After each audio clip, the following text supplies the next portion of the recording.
far, leaning towards the rotation, looking like Shamanaya, Mike Fires, Jesus Luzardo, AJ Puck, and Frankie Montas. Those are the five that are most likely going to be locked in. You could throw Chris Bassett in the mix there if you want. But those are the potential. That's the potential rotation up to now. The bullpen is really where the question mark is, as the catching situation with Sean Murphy and Josh Fegley is most likely going to be reunited. Fegley is going to be in arbitration years and definitely going to be eligible to get a raise this season after having career best numbers for him. So definitely would see that stay on. Matt Olson being the lone first baseman. Second base is a big question mark whether they stay with what's in the system or gain whatever is out of the system. So that's going to be interesting to see. Shortstop, I think Marcus Stimson is going to be a lock in there. So is Matt Chapman in third. Left field, I don't know. With the situation of Robbie Grossman at left field, definitely when we look at him and what he's done, he was owed $2 million this year, and he's arbitration eligible this season as well. Posting in his defensive numbers like how he did this year, because that's really where the what's it called, the recognition for the Gold Glove candidate is really looking upon the numbers basically, and apparently he has good numbers. I really don't know how to read defensive numbers as well. But Robert Edward Grossman, he is going to be 31 next year.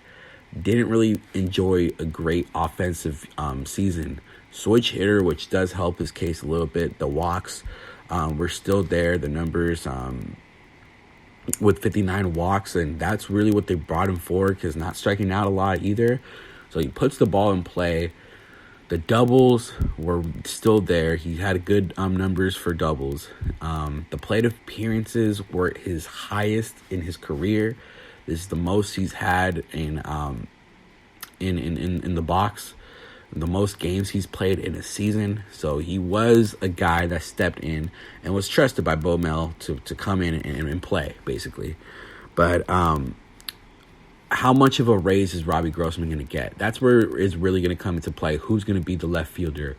Because there is some pretty good company in left field. Mark Canha being the big one, because I don't see Ramon Laureano being away from center field much. I see Piscotty being healthy. But if one of those two are hurt, I see Robbie Grossman staying. But there is other options.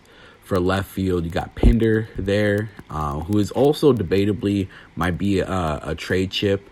You also have You have Seth Brown, who enjoyed a great start to his MLB career, 84 at bats and hitting greatly for Oakland, and I gotta say greatly for Oakland. And he even stayed in the playoff rosters. That's how much they had faith in him. So that's really where it comes to play for left field. Center field, I see Ramon Laureano going back there. Right field is Steven Piscotty's. Although a lot of people might say he might be on the move, being injury prone as he is. But I think his bat is too valuable. The A's do owe him a good amount. It's a 6-year, $33 million deal that started in 2017. So he will be a free agent after the 2022 season. So annually, what we're talking is close to $6 million a year. So do the A's want to pay that right now, especially since they are going to be favorites to re-signing and extending players and using money from there? But it is a team-friendly contract that they have for Steven Piscotty. So that's really where it takes into a big turn, whether he's going to stay or not. So 2020, he's going to be owed $7,333,333. So that's going to be really, really big into whether they're going to spend that money on him or not. And we already heard the other players who could potentially take over that. So Piscotty's under the question. Chris Davis, I'm expecting him to stay. And it will be foolish of the A's to let go of Chris Davis right now. Chris Davis is 31, and this was practically his worst year ever, in my opinion, because he did hit pretty good for power in previous years. But we'll see what's up with Chris Davis, because he is the guy that you just want to have faith in with the 3 consecutive 40 homer years that he's had with Oakland, and just one battle. And I mean, 3 out of 4, it's really foolish to just let him go after that. And he did have MVP talks as well in previous years. So it'll be foolish of that. So the real question, I think, for me is the bullpen. A lot of people were linking in Garrett Cole for this big spot in coming in Oakland, because of a comment that Josh Reddick, former outfielder for the Oakland Athletics, when he said Garrett Cole wants to be a California boy, and there was some talks in Oakland, and Reddick being already a former player for Oakland, I guess that was where everything escalated and really was made into a big deal when Garrett Cole said that he wanted to play in California, and they immediately brought in the Oakland Athletics. But Garrett Cole is basically going to be in a market where he's going to be the best pitcher available. That's just how it's going to be. 281 Ks.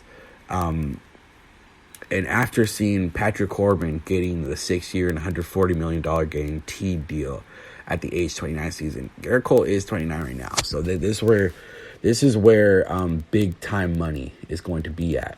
So he is a SoCal player. I would be surprised if the Dodgers and Angels do not go for him. I really think he could change those two franchises if he goes to either or. The Padres also a pretty good one, because the Padres do have one of those surprising big expensive tastes when they come to get really good players. Yankees are legit in trying to get him. The Houston Astros are still trying to get him for the right price, obviously. But that's going to be where everything is going to be for a turn, and what can happen for that. The other pitcher that was really debatable for the Oakland Athletics, who I think would be a pretty good get if you are an Oakland A's fan, this guy would be worth just going for, Zach Wheeler, one guy that was really favorite to get this season to boost this rotation. Zach Wheeler was one of those guys that was favorite also last year. He has good enough numbers to really be intrigued by it. So this season he had a 3.96 ERA, 195 innings pitched. The strikeout numbers were still there. He throws really hard, will be another hard thrower into this team. I think he would fit if he's an Oakland A.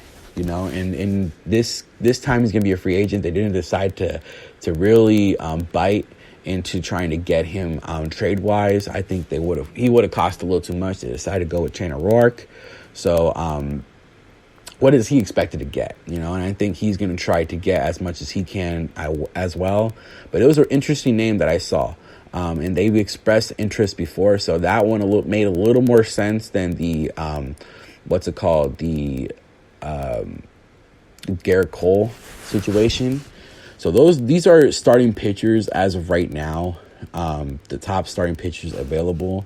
So we'll see what is going to be put into play in the offseason. It's going to be a very interesting offseason. I think the starting rotation is set, but there is a lot of good guys available. Another guy who is intriguing enough will be Jake Odorizzi, even though I think Jake Odorizzi would be a little bit overpaid, just because he's enjoyed one of his more successful seasons.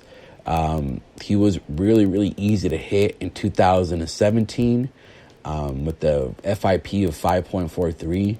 The homers were really a big issue for him in that season.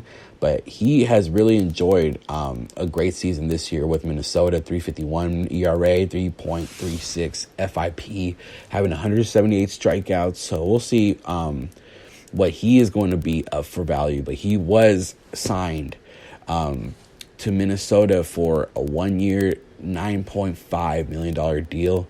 And I'm expecting that number to go up. So I wouldn't be so high up to see Odorizzi being a candidate for Oakland. But there's these are names that people have been bringing up to me, and I'm discussing it. Obviously, when Steven comes, we'll have a different what's it called? We'll have a different aspect of who's going to get what. But definitely, these are numbers. These are guys that are going to be really, really, really, really, really good candidates for other people. And there's other players available as the season goes by and as the offseason is taking a turn, because there's a lot of talent in free agency this year, especially pitching wise. So we're just going to go over the starting rotation or the starting free agents. Garrett Cole, Ryu, Wheeler, Odorizzi, Bumgarner, Homer Bailey, Michael Pineda, Kyle Gibson, Cole Hamels, Adam Wainwright, Tanner Roark, Wade Miley, Brett Anderson, Ivan Noah, Martin Perez, Andrew Kashner, Jason Vargas, Rick Porcello, Julio Teheran, Gio Gonzalez, Dallas Keuchel, Matt Moore, and the list goes on. I mean, this is where everything is really, really, really exposed, because this offseason is going to be crazy, you know. But I think for me, if you're an Oakland A's fan, you want to see who is going to come relief-wise. And there's not that much relievers in the free agent that I would say that fit Oakland for the right price range, because everyone's going to be focused on Aroldis Chapman, depending if he takes the pay cut or not, or he takes not the pay cut, the opt-out option that he has. So he is going to be in that conversation as the top relievers available. Yusmeiro Petit is the next one if they do not give him the option, which I think they will, because Petit was extremely valuable for the Oakland Athletics. It's a $5.5 million option. If they do buy him out, it's a $1 million buyout. So I really don't see the A's wasting their time in letting him go. So he's definitely going to be the one that's going to be given a chance. And I really love Yusmeiro Petit. Names here, I mean, Sean Doolittle is one of those guys. He has a club option for 2020, $6.5 million. I don't see the Washington Nationals getting rid of him, especially if they win the World Series. I don't see them letting go one of their more favorite guys in the franchise, because that is what Sean Doolittle is for Washington. So he is going to be 33 next season. So this is going to be crazy to see if they let him go, but I highly doubt it if I had to go for it. One of those guys also that was mentioned before, Greg Stamen, who is a guy who was talked before when we in 2018 when we wanted to upgrade, I think before getting Juris Familia. So definitely would love to see Greg Steinman come in and in a green and gold uniform. 3.29 ERA, 82 innings pitched, 4.12 FIP. So this is where it comes into play. He did give up a lot of homers. He's a guy that gives up a lot of homers usually. Last year, didn't really do it as much, but this year he has. And then the year in 2017, he gave up a lot of homers. So when he's not giving up lots of homers for some reason, he is pitching way better. So we'll see. We'll see what's up. He's going to be 36 next season. So who knows? He was coming off of years of only being paid $3 million a year. So I think a $5 million a year would fit well for him. And I think he will fit well for the Oakland Athletics. And it's going to be crazy, to say the least. Pedrick Strop is also another one of those guys that I think the A's should probably go get. Get someone that is probably going to be one of those guys that are high potential but not throwing their best right now. Aroldis Vizcaino, another option. There's a lot of guys that are really, really good pitchers